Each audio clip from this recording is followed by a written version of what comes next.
अध्यक्ष महोदय, या सभागृहामध्ये अध्यक्ष महोदय माननीय वळसे पाटील साहेबांनी जो विषय घेतलाय, अध्यक्ष महोदय, त्या एका महिलेला त्वरित न्याय मिळण्यासाठी शक्ती कायद्याचा अवलंबन करण्यासारखा.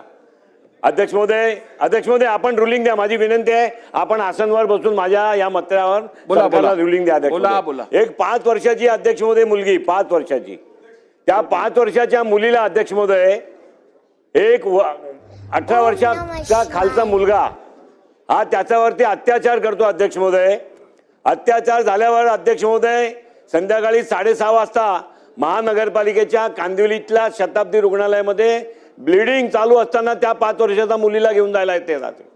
अध्यक्ष महोदय 6:30 ते 7:30, 8:30, 9:30 3 तासापर्यंत त्या मुलीवर कुठलाही प्रकारचा उपचार करण्यात अध्यक्ष महोदय आला नाही. अध्यक्ष महोदय 9:30 वाजता कूपर हॉस्पिटलमध्ये नेण्यासाठी सगळा प्रोटोकॉल म्हणजे पेपर प्रोटोकॉल महापालिकेचा, मेडिकल लिगल केस आहे ना अध्यक्ष महोदय, डॉक्टर अडकायला नाही पाहिजे, मुलीचा जीव गेला तरी चालेल, डॉक्टरना काय अडचण नाही झाली पाहिजे. मेडिकल लिगल केसच्या नावावर 3 तास पेपर वर्क सुरू राहिले.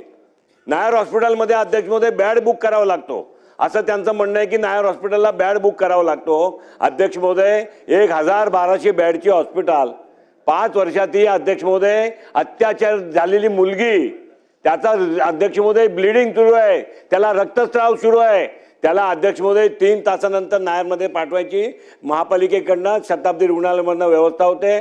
अध्यक्ष महोदय सिस्टम सुधारायची गरज आहे. अत्याचार झालाय, कायद्याने कारवाई होईल.